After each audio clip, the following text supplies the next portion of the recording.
Hi, welcome to the Fiscal Solutions YouTube channel. According to our sources, something interesting is happening in Albania. So today with me in our studio is Dragana Babic, our legal consultant, and we will talk about fiscalization system in this country. Hi Dragana and welcome. Thank you. So it seems like more and more countries are becoming part of the group of fiscalization systems that are based on online communication with the authorities. Is it true that Albania is soon going to become one of them? Well, yes, the definition of the rules, the new rules, which should enter into force and be implemented into practice in Albania only weeks from now, and that is January 1st of 2020, are quite solid. And based on the available information, I can answer to your question with a quite solid yes. But I have to notice that there are still announcements of possible and potential changes, updates and also postponements, and it is certain that there are needs for further and final clarifications. Also, what is certain is that the system will certainly imply online communication with tax authority in real time. And when you say in real time, can you please explain what that exactly means? Yes, the real-time data exchange means providing of transaction data to the tax authorities regarding every single transaction that is being created during actual recording of sales. And that communication will be a two-way communication between the taxpayer and the tax authorities, which will, one to another, provide certain information regarding that particular sales. And is some similar type of communication already familiar in Albania?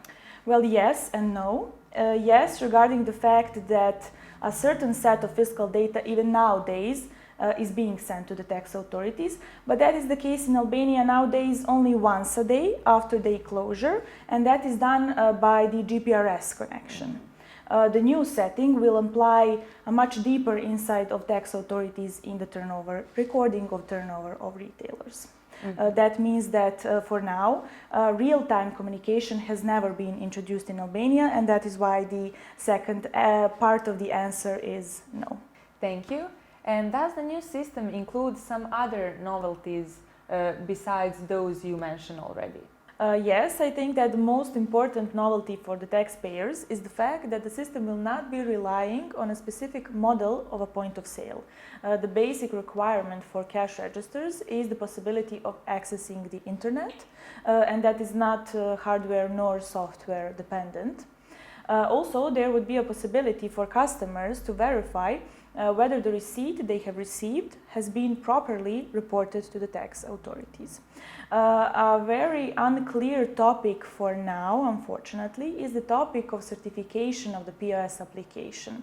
The regulation implies a certification procedure, but it is reserved for the POS solutions, for the POS options, which are going to rely only on requirements for the software solutions. But there are many details which need to be defined and clarified before we can talk facts regarding this particular requirement. I understand. And for the end, can you please tell us what do you think about possible consequences of new expected changes? Well, long-term speaking, technology costs for taxpayers should be significantly reduced because they are not imposed of the obligation to use a specific type of a device, such as a fiscal printer. And we can conclude that this type of a model, fiscalization model, can be considered a modern and advanced example of a fiscalization solution, which can be recognized nowadays among countries which have law-defined fiscalization rules. And of course, it is up to us to follow all changes in the future. Yes. Thank you, Dragana, very much. It was my pleasure having you as my guest. Thank you. And thank you, of course, for watching us. If you have any question, you can leave it below. And of course, like, share, and subscribe. See you soon. Bye.